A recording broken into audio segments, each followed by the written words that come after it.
السلام علیکم۔ میں ناصر علی حاضر ہوں ایک نئی اپڈیٹ کے ساتھ۔ اپڈیٹ یہ ہے، اے پی سنگھ نے دھمکی لگائی ہے غلام حیدر کو کہ وہ انڈیا میں نہ آئے اور اس پہ سیما حیدر پر کیس نہ کرے، کیونکہ اس کو اپنی ہار نظر آ چکی ہے اس لیے وہ اس قسم کے اچھنڈے حربے استعمال کر رہا ہے کہ اس کو دھمکیاں لگا رہا ہے کہ تم انڈیا نہ آؤ ورنہ میں تمہارے ساتھ یہ کروں گا، تمہارے ساتھ وہ کروں گا، تمہیں یہاں رہنے نہیں دوں گا، تمہارے خلاف قانونی کارروائی کروں گا۔ تو میرے بھائی، میں اے پی سنگھ آپ سے کہنا چاہتا ہوں کہ تم نے کیا اس کے ساتھ انصاف کیا ہے؟ جو تمہیں وہ چھوڑے گا وہاں پر آ کر،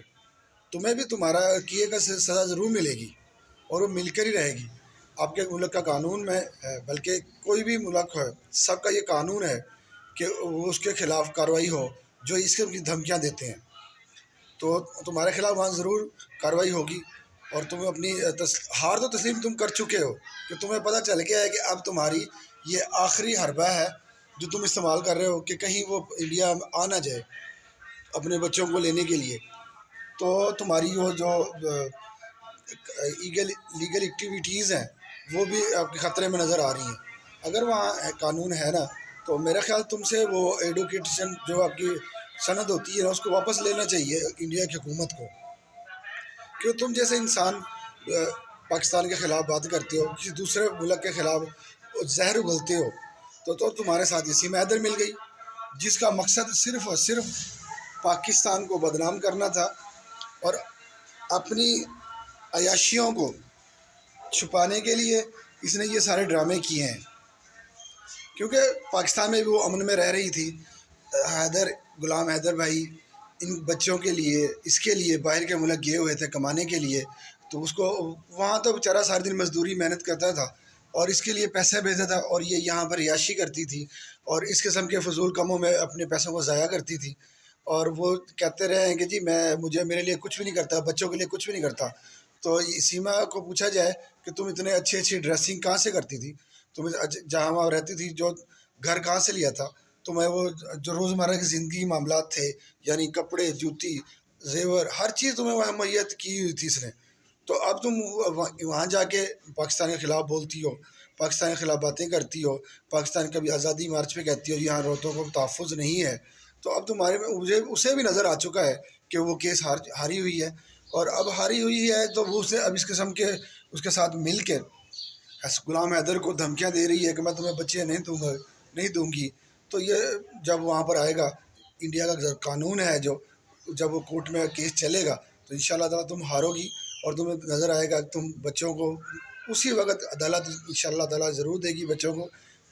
غلام حیدر کو۔ لیکن اب تمہارا کیا بنے گا؟ کبھی تم نے سوچا ہے کہ تم کہاں کی رہو گی؟ نہ ادھر کی نہ ادھر کی۔ اگر تمہیں وہاں سے ڈپورٹ کر دیا گیا تو کیا پاکستان تمہیں تسلیم کرے گا؟ اور تسلیم کر بھی لیا تو تم یہاں جیل کے اندر ہی رہو گی۔ یہ کبھی نہ سوچنا کہ تمہارے لیے آزادی ہوگی یہاں پر، کیونکہ تم نے جو بکواسیں پاکستان کے خلاف کی ہے نا، تم اس کا ثبوت تمہیں دینا پڑے گا، کہ تم بعد میں کہو گی میں نے جو ان کے اے پی سنگھ نے مجھے کہا تھا اس طرح کہہ دو، پاکستان کے خلاف کر دو، کیونکہ ان کا تو کام ہی یہ ہے، یہ جیسے لوگ ہیں جو ملکوں کو بدنام کرتے ہیں، یہ وہی شخص ہے جو ہمیشہ پاکستان کے خلاف بولتا رہتا ہے، جو موقع مل جاتا ہے وہ بولتا ضرور ہے۔ تو اس کو اب سزا ملنے والی ہے انشاءاللہ تعالیٰ۔ غلام حیدر جیسے ہی اس کو ویزا ملتا ہے انڈیا کا، وہ آئے گا اور وہاں کے قانون کے مطابق اس کو اپنا کیس لڑے گا انشاءاللہ تعالیٰ۔ تو وہ جیتا تو پڑا وہ انشاءاللہ تعالیٰ، کیونکہ کوئی بھی ملک ہو، کوئی بھی مذہب ہو، اس کا قانون ہے کہ جب طلاق ہوتی ہے تو اس کے بعد شادی کی جاتی ہے، کیونکہ اس کی طلاق ہی نہیں ہوئی تو پھر وہ وہاں پہ اس کا نکاح کیسے ہو سکتا ہے؟ یہ کسی بھی مذہب میں اس کو الاؤ نہیں کیا کرے گا، کوئی بھی مذہب ہو، چاہے کرسچن ہو، ہندو ہو، مسلمان ہو، سکھ برادران ہو، کوئی بھی ہو جو اس قسم کی اس چیز کو پروٹیکٹ نہیں کرے گا کہ وہ طلاق نہ ہونے کے باوجود کسی دوسرے شخص سے شادی کرے۔ اور پھر یہ دو ملکوں کی بات ہے، پاکستان